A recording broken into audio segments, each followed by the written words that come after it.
Buenas, amigos y amigas de la historia, bienvenidos a Mini Biografías Históricas. Espero se encuentren bien. En el video anterior hablé un poco del por qué se dio la ley de fratricidio. Ahora, en este video, hablaré de lo que sería la continuación, o mejor dicho, el cambio que se dio con Ahmed I, o que era la intención, lo que se conoce como jaula de oro. Este video es a pedido de Ibaigil Bese y Betty García. El sistema de la jaula de oro la dispone el sultán Ahmed I. Al ascender, en 1603, solo tenía un hermano llamado Mustafa, y Ahmed solo tenía 13 años y no tenía descendientes. Así que en principio no se utilizó la ley de fratricidio a no haber otros descendientes. Ya cuando Ahmed I tuvo hijos, se habló del tema. Se dice que Ahmed apreciaba a su hermano, y hay que recalcar que esos años que estuvo encerrado Mustafa al parecer presentaba problemas psicológicos, a lo cual Ahmed no lo veía como una posible amenaza. También se cuenta que Qasem lo persuadió a Ahmed para no matar a Mustafa. Así Qasem se quedaba tranquila que al morir Ahmed, quien lo sucediese no mataría a sus hijos.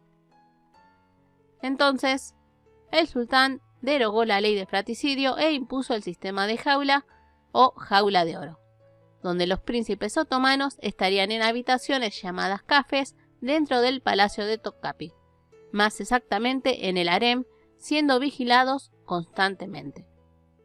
Mientras duró este sistema, los príncipes enjaulados podían tener de 10 a 12 concubinas, aunque muchos príncipes no tenían relaciones.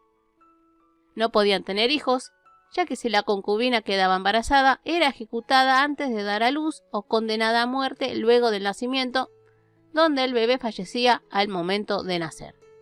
Se supone que las concubinas eran esterilizadas por medio de brebajes. En los cafés, los príncipes tenían personas a sus servicios, pero éstas tenían prohibido hablarles, y si alguien lo hacía, era ejecutado. Y en caso que algún príncipe se enfermara, el médico solo iba con permiso del sultán y bajo su presencia. En el caso de las madres y hermanas de los príncipes, ellas estaban en el antiguo palacio y solo podían visitarlos muy de vez en cuando con el permiso del sultán.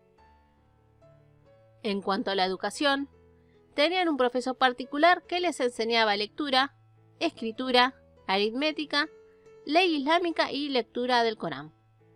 Algunos de los príncipes tomaron clases de caligrafía, joyería, fabricación de arco y flecha, música y poesía.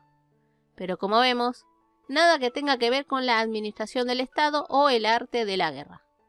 Y entendamos que estando la ley de fratricidio, a los príncipes se los mandaba como gobernadores de lugares para ganar experiencia, pero con el sistema de jaula esto se pierde, ya que un príncipe solo salía de la jaula si se convertía en sultán. La mayoría de los príncipes, por no decir todos, vivían con el miedo a la muerte y también el estar encerrados, obviamente que afectaría a la cabeza, creo que a cualquiera. E inclusive, se sabe que afectó a muchos príncipes el desarrollo sexual. Y entendamos que eran muchos años, de 20 a 50 años o más encerrados. Ese miedo a la muerte también se daba cuando moría el sultán y el encargado de llevar a su sucesor no lo podía traer porque ese príncipe pensaba que era para ejecutarlo. Un ejemplo es Ibrahim I, que cuando lo fueron a buscar y a pesar que le dijeron que Murad IV había fallecido, no les creía, hasta que él vio el cuerpo de su hermano.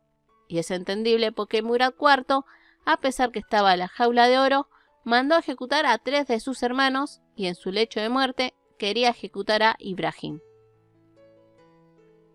Todas esas reglas se mantuvieron al pie hasta Abdulhamid I, que le ofreció un poco más de libertad a su sobrino, el futuro Selim III, que le permitió, por ejemplo, mandar correspondencia al rey francés Luis XIV.